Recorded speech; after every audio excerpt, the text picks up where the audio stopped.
중국과 군사 충돌 가능성이 끊이지 않고 있는 대만에서 지방자치단체장과 지방의회 의원들을 뽑는 선거가 지난 2022년 11월 26일에 있었습니다. 타이페이 곳곳에 마련된 투표소에는 이른 아침부터 투표를 하기 위해 많은 시민들이 모여들었습니다. 초등학교 교실을 투표소로 마련하고 일일이 유권자의 신원을 확인하는 모습은 우리와 다를 게 없어 보입니다. 하나의 중국을 주장하는 중국과 대만의 독립을 주장하는 입장들이 팽팽히 맞서고 있다는 점에서 이번 선거는 미래의 대만 정치를 판가름할 수 있는 중요한 잣대이기도 했습니다.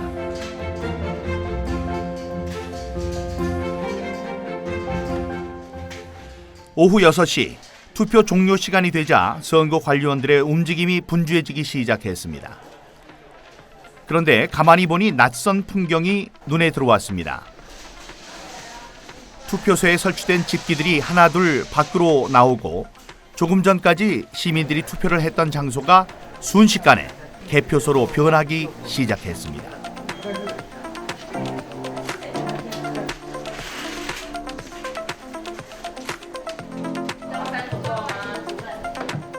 투표소가 개표소로 전환하는 데 걸린 시간은 10분 남짓. 놀랍게도 대만의 투표소에서는 투표함들이 움직이지 않고 있었습니다.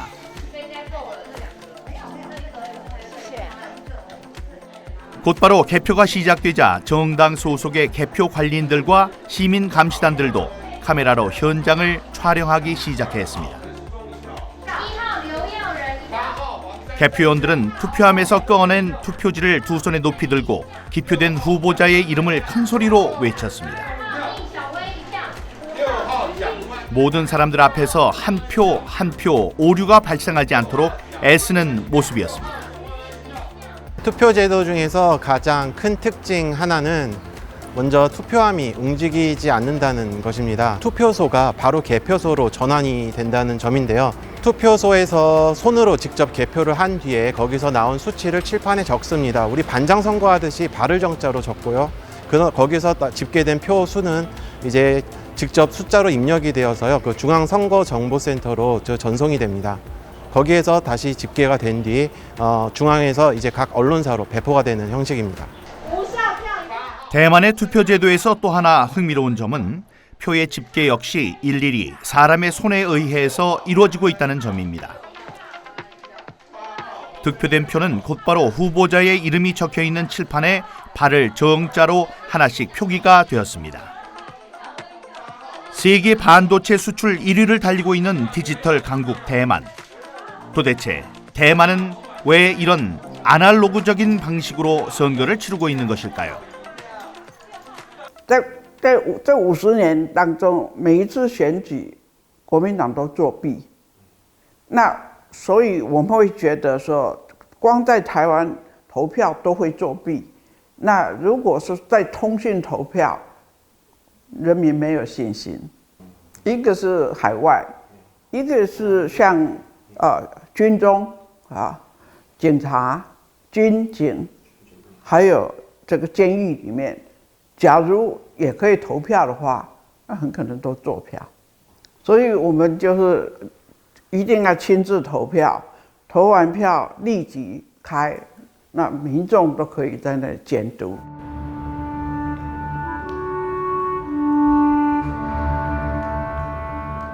인천은 제가 결혼하기 전에 평생을 살았던 곳입니다. 그리고 처음으로 정치를 하기 위해서 이제 둥지를 튼 곳이기도 하고요. 인천에 대해서는 저는 큰 자부심을 갖고 있었어요. 제가 태어난 곳이기 때문에 초중고등학교 저의 그 청년기를 다 여기서 보낸 그런 곳입니다. 그래서 이제 애정이 있고 뭐 저의 태를 묻은 곳이죠. 저의 그 정치적 기반이기도 하고요. 4.15 총선은 국회의원 민경욱이 지역구 인천에서 4년 동안 임기를 마치고 재선에 도전하는 순간이었습니다. 뿐만 아니라 그날은 2019년 집권한 문재인 정권의 실정을 심판하는 날이기도 했습니다. 그런데 결과는 예상과 전혀 다르게 나타났습니다. 당선인 인천 연수 을에서는 민주당 정일영 후보가 당선됐습니다. 2020년 4월 15일 그날의 선거 결과가 제 모든 것을 바꿔놓았습니다. 제가 질 수 없는 선거에서 졌습니다. 우파 동네에서 우파 후보는 제가 혼자 나오고 좌파 후보가 둘이 나왔는데 제가 졌습니다. 제 지역구는 24년 동안 우파 후보만 뽑았던 지역입니다. 근데 거기 이렇게 나오면 이거는 표가 분산되기 때문에 누가 나와도 이쪽 혼자 나온 쪽에서 이기게 돼 있거든요. 그리고 10번의 여론조사가 있었는데 10번 다 제가 1등을 했습니다. 그리고 출구조사에서도 1등을 했어요. 근데 새벽에 바뀌었어요. 뒤집어졌어요. 그래서 저는 궁금했어요. 어디에서 졌나? 왜냐하면 제가 알고 있는 게 당일 투표에서는 이겼거든요. 제가. 임경우 의원 같은 경우에는 절대 지면 안 되는 사람이었거든요. 질 수가 없는 사람이었는데 지더라고요. 그래서 참 신기하다 이런 생각이 들었고, 여러분, 당일 투표는 이만큼 있고요. 사전 투표는 요만큼 있습니다. 근데 당일 투표 이만큼 있는 것에서 제가 3,000표를 이겼어요. 사전 투표 요만큼 있는 거에서는 1,500표쯤 이겨야 돼요. 반이라고 한다면. 근데 어떻게 되냐면 이만큼 있는 당일 투표에서 3,000표를 이기고 요만큼 있는 사전 투표에서 6,000표를 졌습니다. 이건 이상하거든요. 저희는 뭐 이길 거라고 봤죠. 왜냐하면 문재인의 실정이 너무 컸으니까. 근데 결과적으로 졌어요. 각종 결과들이 이해할 수 없는 그런 상황이었던 거예요. 그래서 이거 좀 심각한데? 부정선거 아닐까라는 생각을 했는데, 내부적으로 그 게임 회사 다니는 분이 뭔가 멘트를 줬었어요. 그래가지고 63대 36이라는 그 스코어가 가지는 의미, 그게 조작 상수가 들어간 것 같다라는 것이었고, 실제로 수도권 전역에서 미래통합당과 그 더불어민주당의 득표율이 사전 투표는 일관되게 63대 36이고 당일 투표는 오히려 이기는, 이런 말도 안 되는 이 산수만 해도 알 수 있는 이 현상을 보면서 이건 조작이다라는 판단을 사실 했었어요. 여론조사와 출구조사에서 앞서고 있다가 새벽녘에 사전 투표함이 개봉되면서 결과가 한순간에 역전되었기 때문에 진실이 무엇인지 반드시 확인해야만 했습니다. 0.39, 0.39, 0.39라는 이상한 통계가 3번이 겹쳐 나왔을 때, 그리고 서울, 경기, 인천에 민주당과 미래통합당의 후보들이 전체 얻은 표의 비율이 63대 36, 63대 36, 63대 36으로 3번이 겹쳐 나온다는, 이걸 딱 봤을 때 이거는 저는 예비가 돼 있었기 때문에 이건 무언가 잘못됐고 심각하게 잘못됐다는 것을 바로 알 수 있었죠. 통계를 한국에서 제일 잘하시는 서울대학교 박성현 교수님, 한림원 원장까지 지내신 통계학과 교수님이신데 이분이 그러셨습니다. 이건 두 가지 케이스다. 하나님이 하셨던가 아니면 100% 조작이다. 이 서울에 600개 넘는 동네, 각 동이 있습니다. 동에서 민주당 후보가 항상 사전 투표에서 당일 투표보다 높았습니다. 이게 이기고 지고가 있어야 돼요. 근데 모든 동에서 민주당 후보가 이 사전 투표에서 당일 투표보다 항상 유리했어요. 이걸 갖고 박영하 교수님, 명지대학교의 물리통계학과 교수님께서 뭐라고 그러셨냐? 1000개의 동전을 하늘에 던졌을 때 똑같은 면으로 떨어질 확률과 똑같다고 그랬습니다. 그런 거는 150억 년, 이 온 세계가 창조됐을 때부터 지금까지 1초에 한 번씩 던져도 안 나오는 그런 확률입니다. 그렇기 때문에 이게 어떤 하나만 이상하다고 해도 우리가 좀 갸우뚱할 텐데 이상한 게 너무나 많은 거예요. 그래서 이제 그게 다음에 재검표로 이어지고 재검표할 때 증거로서 나오게 되는 겁니다.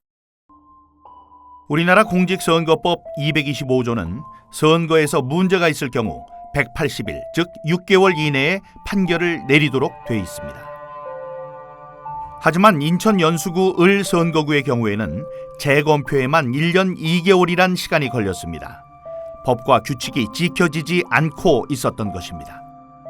재검표 절차를 진행할 때 전자개표기로 한 번씩 표를 다 집어넣거든요. 가짜 표들을 만들어 놓으니까 이 투표지들이 붙어 있는 것들이 많은데 얘들이 이거를 집어넣으면서 다 하나씩 떼버리는 거예요. 재검표장에서는 정상적인 투표지라고 볼 수 없는 이상한 투표지들이 곳곳에서 나타났습니다.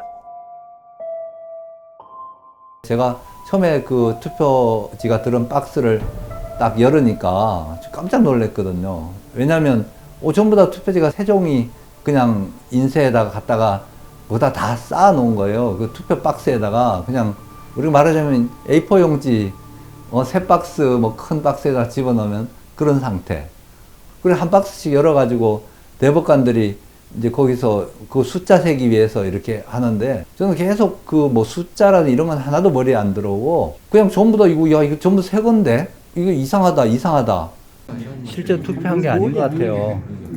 접은 게 없잖아, 접은 게. 롤도 아니고 인쇄한 것 같아. 네. 투표 용지가 아니에요, 용지가. 용지는 하얀색 롤 저기 1번만 그렇다는 거예요? 재검표 현장에 등장한 투표지들은 접힌 자국이 전혀 보이지 않는 마치 신권 다발처럼 빳빳하게 묶여있는 투표지들이었습니다. 모두 사람의 손을 전혀 타지 않은 것처럼 보였습니다. 문제 제기해야 되는데요. 왜냐면 접힌 자국이 없어. 통상적으로 종이란 건 이렇게 한번 접히면 형상 복원이 안 되잖아요. 이게 신기한 건 선관위는 이제 그런 부분에 대해서 형상 복원 기능을 가진 특수 재질을 사용한 투표지라고 그거를 선관위 그 유튜브에 팩트 체크라 명목으로 바로 올렸어요. 그 말이 안 되는 거잖아요. 근데 그 자리에서 아주 굉장히 거기서 소동이 일어났어요. 그래가지고 사진을 찍으려고 했더니 그걸 담당한 법관이 사진을 못 찍게 해요. 그리고 자기가 챙겨가지고 당장 가져가서 대법관한테 갖다 보고를 하고 이렇게 하면서 우리가 그래도 증거로 이제 남기기 위해 사진을 찍으려고 거기서 요청을 하니까 이미 봉인을 했기 때문에 사진을 찍을 수 없다고 이렇게 얘기를 하더라고요. 근데 나중에 그런 것들이 다 봉인이 없었어요. 죄송합니다. 네, 보세요. 이거 좀 찍어 공유 안 돼.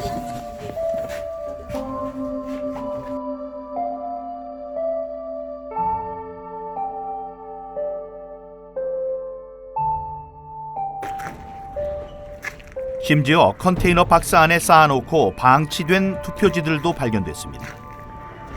한적한 컨테이너 창고는 선관위 사무실과 멀리 떨어져 있어서 관리나 감독이 전혀 되지 않는 상황이었습니다. 봉인 도장이 반만 찍히거나 도장을 다시 찍은 투표 상자, 그리고 정체를 알 수 없는 공인되지 않은 투표 도장이 찍혀있는 투표지가 3,000장이나 발견되기도 했습니다. 심지어 투표지를 삼립방 상자에 보관한 것도 있었습니다. 국민의 소중한 한 표를 어떻게 이렇게 무성의하게 보관할 수 있는지 납득할 수 없었습니다. 신중동 같은 경우에는 사전투표, 관내 사전투표 18,210명, 관내 사전투표 6,134명이었는데 그 인원이 투표를 하려면은 3점 몇 초당 해야 돼요. 그러니까 그 18,210명이 투표를 하면 4.7초당 한 명씩 해야 되는데, 한 표씩 해야 되는데 6,134명까지 다 합치면은 3점 몇 초당 해야 되는 거예요. 근데 상식적으로 비닐, 그 다음에 체열 측정, 그 다음에 알코올 이렇게 손 바르는 것까지 하면 시간이 많이 걸리고, 그 다음에 한 줄 서기였잖아요. 코로나 때문에. 그게 가능한가? 3점 몇 초당. 불가능하거든요. 4.15 총선이 끝나고 나서 한 3개월 지나가는 시점이었습니다. 중앙선관위에서 아주 대형 이렇게 5톤인가요? 5톤 그 쓰레기 폐지 이렇게 차가 나가고 있다라는 제보를 받고요. 그리고 그 차를 따라갔습니다. 그 차를 따라갔더니만 한 30분 따라갔더니만 시에 있는 한 야적장으로 가서 거기에 폐지와 파지들을 마구 쏟아놨습니다.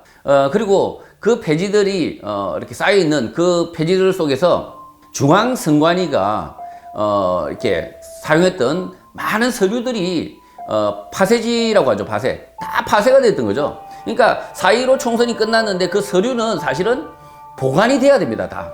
서류가 다 보관이 돼야 되는데 그 서류의 상당 부분이 파쇄가 되어서 가루가 되어서 비닐에 담겨 있었고요. 그리고 일부 파쇄하지 않은 이렇게 서류들이 이 박스 안에 이렇게 나뒹굴고 있었고요. 봉투 안에 들어 있었습니다. 그 봉투 중에 하나가 부여청양 투표지였습니다. 비록 찢어져 있었지만 부여청양 사전 투표지였습니다. 그 부여 청량 사전 투표지 저희가 언론에 저희 유튜브로에서 공개하자마자 중앙선관위가 매우 당황해서 심지어 부여 청량에서 투표한 그분을 그 투표지를 찾아버렸습니다. 찾아서 누굴 찍었는지까지 알 수 있는 거죠. 결국은 QR 코드만으로 누가 찍었고 누가 몇 번을 찍었는지 알 수 있는, 그러니까 비밀 선고를 완벽하게 침해했다는 사실을 스스로 자백을 해버렸습니다. 중앙선관위가 4.15 총선 이후에 증거들을 은폐하고 있고 폐기 처분하고 있다. 스스로 부정선거라는 것을 인정하고 있다라는 사실을 증명하고 있습니다. 그러니까 증거 보존을 조직적으로 은폐하려는 것들이 보였죠. 너무 엉망이더라고요. 아, 오프라인 조작도 있었구나 라는 걸 느꼈습니다. 오프라인 조작이라는 건 뭘? 표 바꿔치기, 표 넣기. 근데 이게 되게 어려운 게 아니더라고요. 왜냐면 이제 분당을이나 선관위에서 투표지를 보관하는 이 과정이 너무 허술한 거예요. 심지어 그게 번호키로 돼 있는 거예요. 그 되게 허름하고 CCTV도 제대로 안 돼 있고 이러면은 누가 가서 열고 바꿔버려도 뭐 알 수가 없는 거예요. 분당을 같은 경우에는 가구 단지, 가구를 위한 뭐 그 일단 스테디움 같은 게 있었어요. 그게 약간 허름해가지고 거기 투표지들이 보관되어 있었는데 그런 데서 그냥 바꿔치기 하면 모르겠더라고요. 그래서 선관위에 보관하는 것도 마찬가지로 이게 번호키만 알면은 누군가가 새벽에 들어와서 투표함을 바꾸거나 아니면은 그 백묶음 몇 개 안 되잖아요. 그거를 집어넣어 버리면 되는 거예요. 그 과정에서 이 봉인지 관리가 하나도 안 됐다는 사실을 알게 됐어요.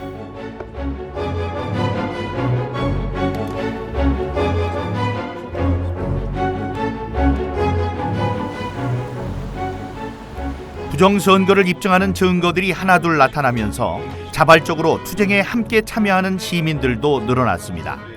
그만큼 이번 사건은 평범한 시민들에게도 놀라운 일이었습니다. 이게 바로 이른바 배춧잎 투표용지입니다. 위에는 지역구 국회의원의 이름이 나오고 밑에는 이렇게 비례대표 국회의원의 투표용지가 초록색으로 한 장에 인쇄가 되어 있습니다.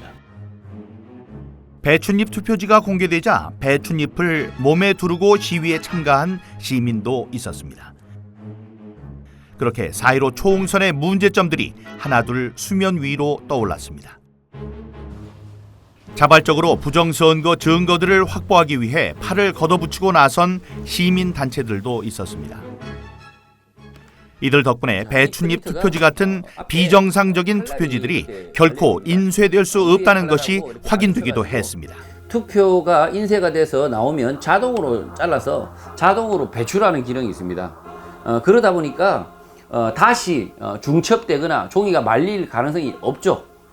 이미 잘려서 앞으로 배출을 해버리는데, 그래서 중앙선관위가 뭐 중첩되어서 다시 들어가서 말려서 이렇게 되었다, 배춧잎 투표지가 되었다, 새빨간 거짓말입니다. 이게 굉장히 중요한 일장기, 그야말로 일장기 투표용지입니다.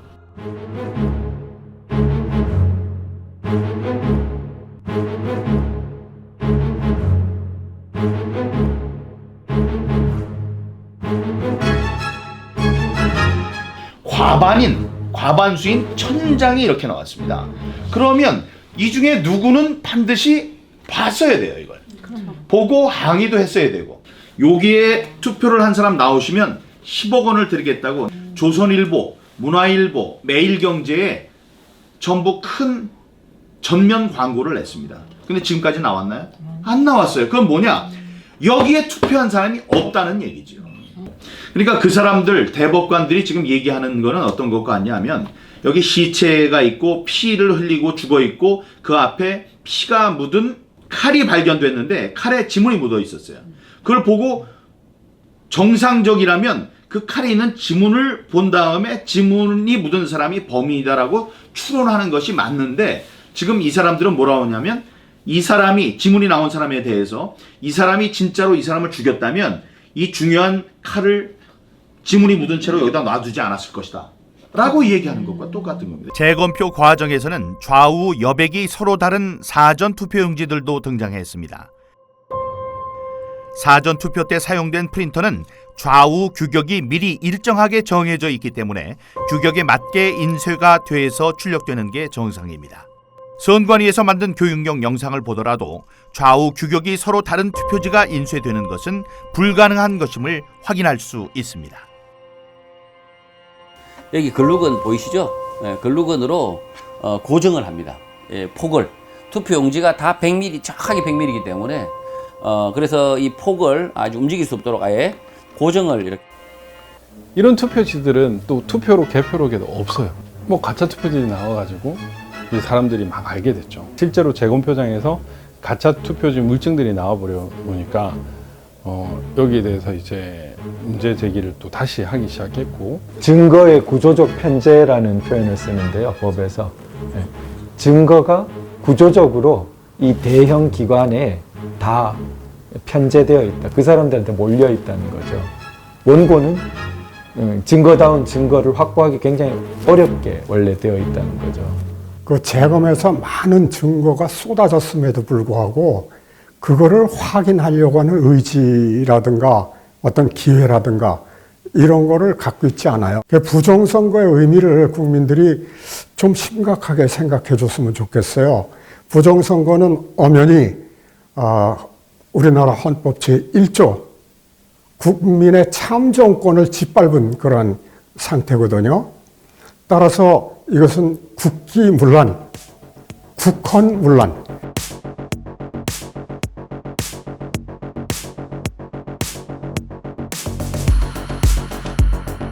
시민들의 자발적인 참여도 줄을 잇기 시작했습니다.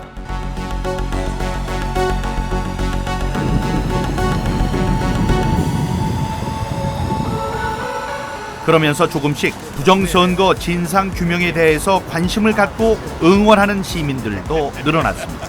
또 맨 처음에 2020년도에 부정선거 발생하고 그때 이후로 점차 의식이 많이 변한 거는 확실히 느껴져요. 지금은 많은 국민들이 많이 알고 적어도 그럴 수도 있겠구나 하고 의혹은 가지고 있는 것 같아요. 이 부정선거는 대한민국을 망치는 가장 악랄한 그 범죄라고 생각하기 때문에 작은 거짓말도 용납을 하면 안 되는데, 그러니까 이 거짓말 자체가 나라를 전복시킬 수 있는 거짓말이다라는 생각에 진짜 울분이 막 올라와가지고 가만히 못 있겠더라고요. 그렇게 시민들의 절망은 시간이 지나면서 점점 분노로 변해갔습니다.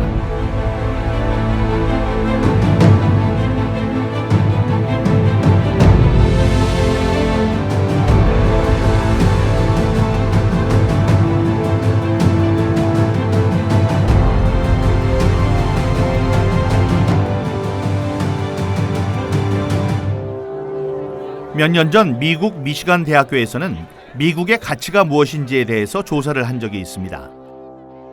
상당수 미국인들은 개인주의와 독립정신을 꼽았습니다. 미국은 그 바탕 위에서 자유시장 경제와 민주주의의 꽃을 피웠습니다. 하지만 최근 들어 미국의 번영에 의심을 품는 사람들도 많아지고 있습니다. I think that we have a time in our society when all of our major institutions have been completely corrupted. And we have a media that doesn't report factual information, is totally corrupted. We have an intelligence community that's totally corrupted. And we have an educational system that is teaching people to hate each other rather than uphold and hold dear the very principles from which our country was founded. And I think that we're in a very, very difficult time right now. 이런 상황 속에서 미국의 민주주의를 회복하기 위한 시도들도 일어나고 있습니다. 2023년 1월 워싱턴 DC에서 개최된 March for Life라는 행사에서는 인간의 기본적인 권리인 자유와 민주주의 그리고 생명을 살리는 이 일에 함께 시민들이 힘을 모을 것을 결의했습니다. Yeah, I think so. I think people are losing track of real history, and you know, what this country was founded upon was freedom and freedom for all. 2012년 11월 30일 미국의 수도 한복판에서는 검은 크리스마스라는 제목이 붙은 한 중국인 설치 예술가의 작품이 수많은 미국인들 앞에 공개됐습니다. Medal of Arts Award. Congratulations, Sai. We're so proud of you, and thank you for everything you've done for Art and Embassy. 3, 2, 1, fire.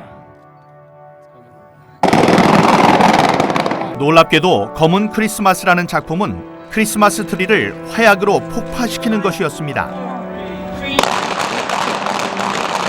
중국의 발명품인 화약으로 미국의 기독교 전통과 문화를 상징하는 크리스마스 트리를 폭파시키는 것이 행사의 목적이었던 것입니다. 그렇게 며칠 후면 크리스마스를 맞이해서 밝게 불을 밝혀야 할 크리스마스 트리들이 검게 타올랐습니다. Now it looks like a Chinese ink painting. Thank you. 그것은 마치 미국의 가치를 정면으로 부정하는 행위와도 같았습니다. 놀랍게도 이 행사를 주최한 곳은 미국 국무부였습니다. 당시 국무부 장관이었던 힐러리 클린턴은 차이 구어창을 국무부로 초대하고 3억 원의 상금과 함께 그의 목에 금메달을 걸어줬습니다. 도대체 차이 구어창은 어떤 사람일까요? 그리고 어떻게 미국의 수도 한복판에서 그런 일들이 벌어질 수 있었던 것일까요? 그의 행적을 취재하는 과정에서 우리는 그가 갖고 있는 생각의 단면을 확인할 수 있었습니다. 그 사건은 바로 2001년 벌어졌던 9.11 테러였습니다. 이 비극적인 사건을 당시 TV로 보고 있던 차이 구어창은 다음과 같이 말했다고 합니다. The United States of America has been a beacon of hope and liberty through these many years, and certainly been that for South Korea. And I'm really disgusted at what is happening in our country and what our foreign policy is about now. 부정선거의 진실을 규명하기 위한 시민운동을 시작한 지도 어느새 3년이 됐습니다. 그동안 우리 사회는 어떤 모습으로 변해 있을까요? 민경욱입니다. 인사 올리겠습니다. 시간이 얼마 남지 않아서 민주당이 도저히 될 수 없는 여러 군데에서 모두 한 군데도 빼놓지 않고 전부 다 출마를 시켰습니다. 전부 다 입후보를 시켰어요. 그런 일이 없었어요. 다음에 그 모든 사람들이 14.7 경북 경주시만 빼놓고 253개 전체에서 전부 다 15%가 넘었습니다. 이런 선거 결과는 이전에 볼 수 없었던 기이한 현상이었습니다. 4.15 총선 당시 더불어민주당의 사전 득표율과 당일 득표율의 비중 그래프를 보면 한 지점에서 겹치는 것을 볼 수 있습니다. 민주당이 당일 득표율 50%를 얻는 자리입니다. 50% 이상이면 거의 무조건 당선되는 지역들이기도 합니다. 2016년 20대 총선의 경우 사전 투표와 당일 투표가 여러 곳에서 겹치는 것을 볼 수 있는데 이런 게 정상적인 모습입니다. 그런데 4.15 총선 때 민주당 지지율이 낮은 지역에서 사전 투표 때 거의 모든 사람들이 민주당을 찍었습니다. 누군가 의도적으로 조작하지 않는 이상 이런 결과는 나올 수가 없는 것입니다. 그냥 그 선거 치른 그 당일날 그 결과를 보면서 너무 솔직히 예상했던 선거 결과랑 너무 다른 결과가 펼쳐졌잖아요. 그날 밤 새벽에 충격을 먹고 도무지 이제 납득할 만한 결과가 아니라서 이거는 뭔가가 있다라고 생각을 해서 차분히 이제 들여다보기 시작을 한 거죠. 그래서 이제 그 선거 결과 데이터를 처음에는 한 개, 두 개 지역구들을 보다 보니까 좀 희한한 이제 패턴이 눈에 보일 것 같는데 그때 이제 마침 인터넷에서 이제 전체 지역구에 있는 데이터를 보게 되면서 아 이거는 뭔가가 문제가 있다라는 거를 이제 그냥 직감적으로 느꼈고 좀 특이한 이제 규칙성이라든지 그런 것들이 눈에 보이기 시작을 했던 거죠.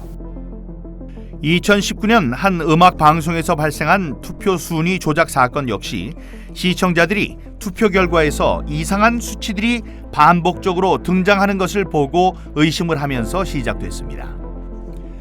1위부터 11위 사이에 무려 5번이나 29,978표가 반복적으로 나타났던 것입니다. 조작된 결과다, 어떤 뭐 인위적인 결과다라고 얘기를 한다면은 자연적인 숫자에서 발견할 수 없는 어떠한 규칙성들이 분명히 있을 거라고 저는 생각을 했거든요. 검찰 조사 결과 인위적인 설정값이 총 5가지 이상이 나왔어요. 만약에 이 4.15 선거도 누군가에 의해서 인위적으로 했다라면은 그 프로듀스 101처럼 그 소수점까지 떨어지는 어떠한 그 항등식이 있지 않을까. 로이 김 씨의 예상은 적중했습니다. 253개 전체 선거구를 득표율에 따라 16개의 지역구로 배열한 뒤에 그 속에 숨어있는 문자의 배열을 찾아낼 수 있었던 것입니다. 그가 찾아낸 문자는 Follow the Party, 바로 해커의 지문이었습니다. Follow the Party, 그것은 영원 근당주, 영원히 당과 함께 가자는 뜻의 중국 공산당 구호였습니다. 아스키 코드라고 숫자를 문자로 변환해 주는 거에 이렇게 맞춰 보았더니 FOLLOW 한 칸 떼고 THE 한 칸 떼고 PARTY Follow the Party라는 게 나왔다. 근데 Follow the Party가 뭔가 봤더니 영원 근당주, 영원히 당과 함께 달려라. 암호가 해커의 지문이 이 숫자 배열 속에 들어있다는 얘기였습니다. 이거는 정말로 충격적인 내용이었어요. 중공이라는 거대한 독재 국가가 임기도 길잖아요.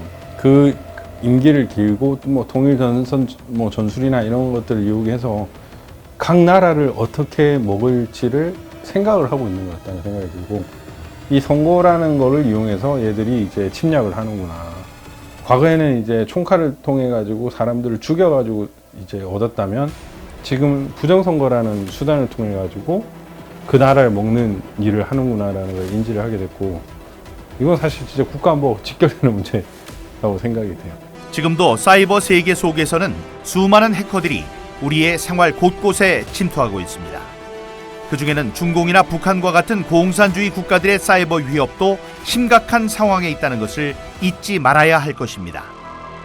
나라에 주권이 왔다 갔다 하는 대법관을 50억에 매수할 수 있으면은, 그러면은 중국 같은 나라가 한국 얼마나 우습게 보겠냐. 대법관 한 9명, 그러면 50억 곱하기 10해도 500억이면 나라 주권을 산단 말이냐. 너무 참. 이 부정선거로 당선된 인간들은요, 민심을 안 봐요. 그 자기들을 뽑아준 그 조작꾼들만 말을 듣거든요. 그러면은 결국에는 법이 잘못되는 것이고, 그 나라를 팔아먹는다는 거죠. 그래서 이 사회적 비용은 어마어마하죠, 이건.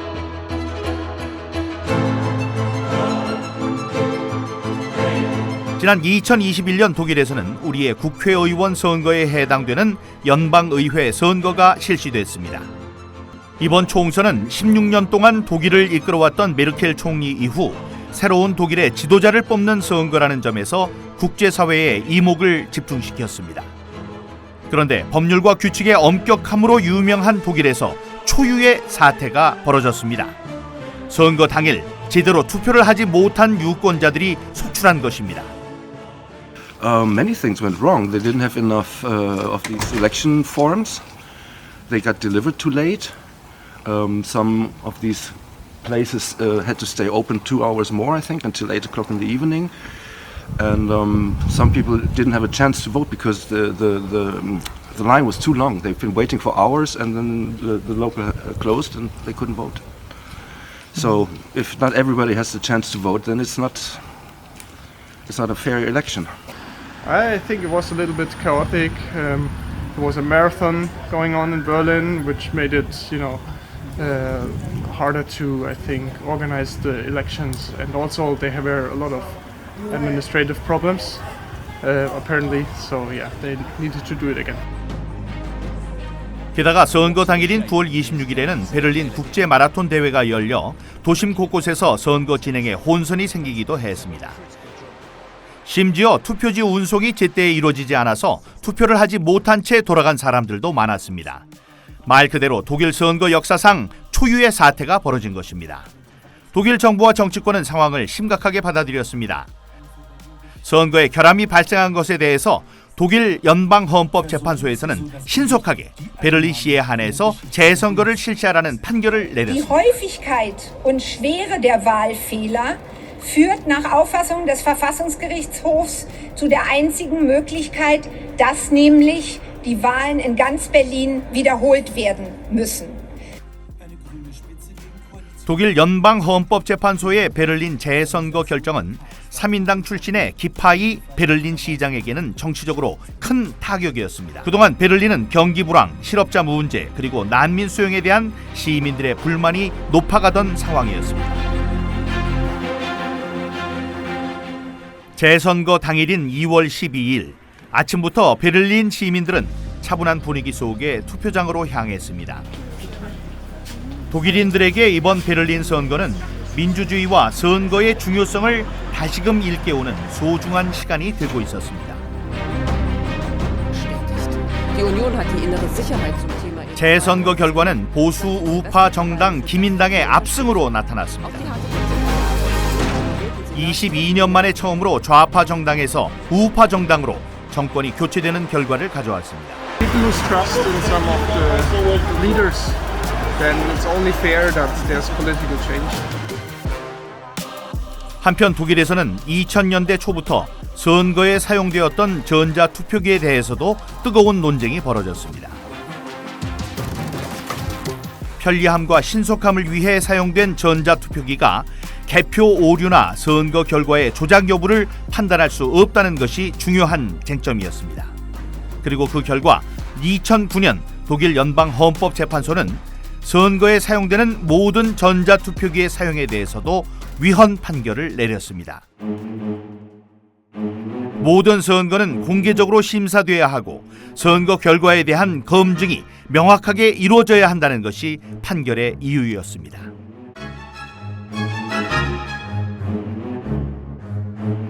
이제 선거 결과에 대해서는 이제 검증 가능할 수 있도록 하는 이제 그 장치들, 제도적인 법규적인 장치들이 없기 때문에 무효다라고 판단한 부분이거든요.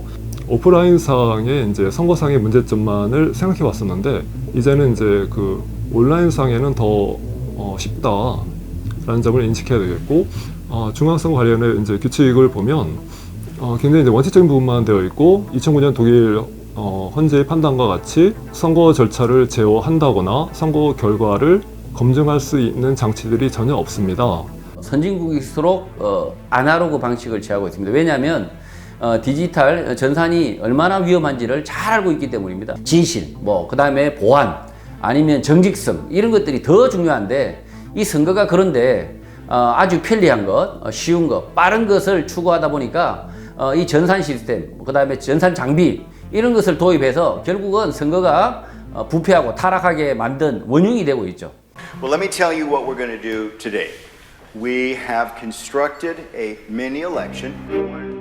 2012년 미국에서는 전자투표기의 위험성에 대해서 시민들이 직접 참여하는 모의 투표가 실시됐습니다. 실험에는 전자투표기의 메모리 카드를 조작하기 위해서 해커도 참여했습니다. 투표에 참여하기 전 주최 측은 참가자들에게 한 가지 문제를 냈습니다. 메모리 카드를 사용해서 전자투표기가 해킹될 수 있는지를 묻는 질문이었습니다. 대부분의 참가자들은 해킹이 불가능하다는 데 표를 던졌습니다. It's impossible. So I vote no. I'm going to mark this ballot no.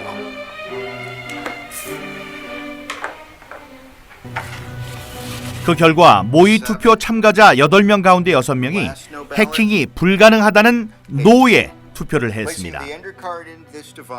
잠시 후 투표지들이 전자투표기를 통과하면서 투표 결과가 공개됐습니다.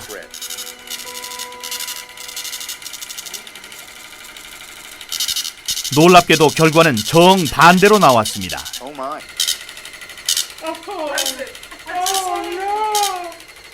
What is it? 7 yes, 1 no. Oh my god. Oh my gosh. Let me see. Here's the tape. 7 people said it could be hacked, and we put through 6 and 2. 6 no's and 2 yes. Oh my gosh. Do you know what this means? 곧이어 실험에 사용된 전자투표기는 투표 결과를 외부로 전송하기 위해 다른 곳에 위치한 컴퓨터로 옮겨졌습니다. 이 과정은 미국에서 전자투표기로 선거를 하고 중앙 서버 컴퓨터에 전송되는 것과 동일한 과정을 보여주는 것이었습니다. 참가자들은 숨죽인 표정으로 투표 결과가 전송되는 것을 지켜봤습니다. 잠시 후 해커에 의해서 조작된 투표 결과의 전송이 완료됐다는 표시가 떴습니다. Susan, what does this mean for you? Makes me cry. I'm sorry, but it does. Why? Why? There's so many reasons.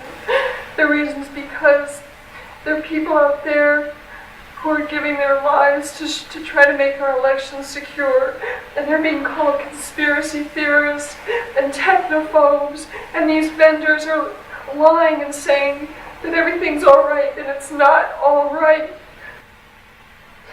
만약 전자투표기가 이렇게 손쉽게 해커의 손에 의해서 조작될 수 있는 것이라면 이것은 곧 민주주의의 위기라고 해도 과언이 아닐 것입니다.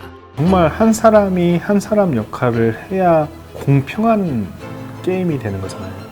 근데 만약에 이제 누군가의 만약에 손을 탄다면 누군가의 개입으로 이 한 사람의 주권이 없어지게 된다면 이거는 정말 우리가 각성을 하고 싸워서 우리 주권을 찾아야 되는 상황. 하지만 우리 정부나 정치권에서는 아직도 전자장비들의 선거 사용에 대해서 해킹이 불가능하다는 입장입니다.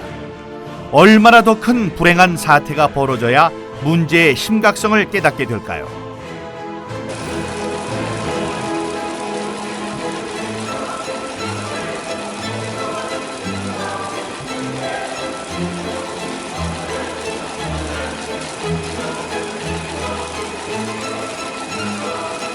이러한 이제 전산 장치의 적법성에 대해서 입증 책임은 원고에게 있는 것이 아니고 국가기관인 중앙선거관리위원회의 전산 조직, 전자투표를 위한 전산 조직의 그 적법성에 대한 입증 책임이 있다라는 주장을 했었던 부분이고요. 많은 사건들의 증거들이 있음에도 불구하고 이미 증거가 증거로 취급되는 사회가 아닌 게 돼 있어요. 어느 한쪽에서는 진실이 아닌 그런 사회가 돼 있습니다. 괴벨스, 스탈린, 레닌 이런 사람들이 주창한 게 있죠. 거짓말도 자꾸만 하면 진실이 된다.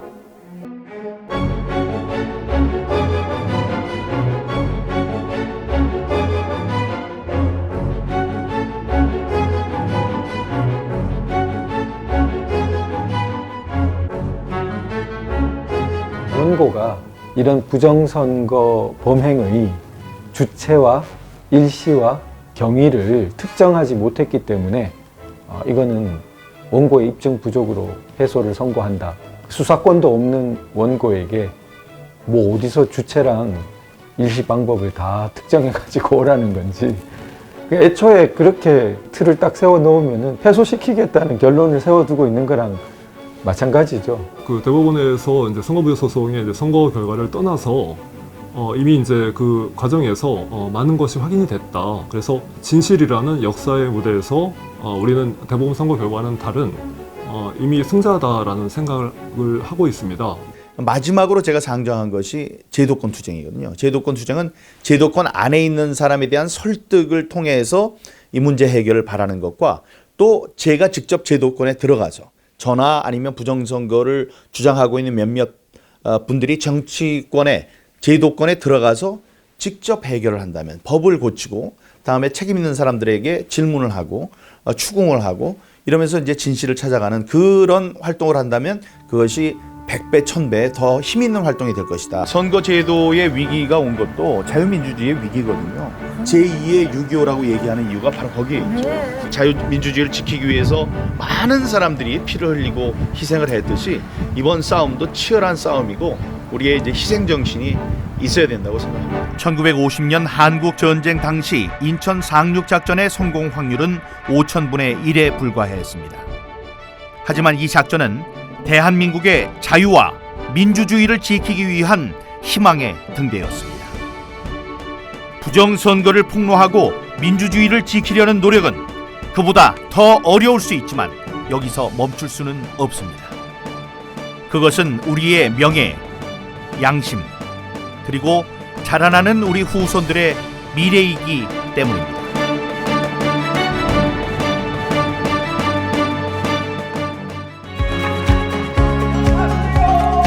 안녕하세요. Ladies and gentlemen, during the Korean War, General Douglas MacArthur saved South Korea with Operation Chromite or the Incheon landing. Operation Chromite's odds of success were 5,000 to 1 against. Our efforts to expose election fraud and to defend democracy might be more difficult, but we cannot stop now. The memorial for Operation Chromite is in the district I represent, Yeonsu-ul, Incheon. I don't think this is a coincidence. The seeds of freedom planted by General MacArthur 70 years ago in Incheon grew in my father's heart and mind, and that made me fight for freedom. The son of a humble American soldier's houseboy now shouts, let's go together in this fight to preserve freedom and democracy. Thank you very much. Thank you.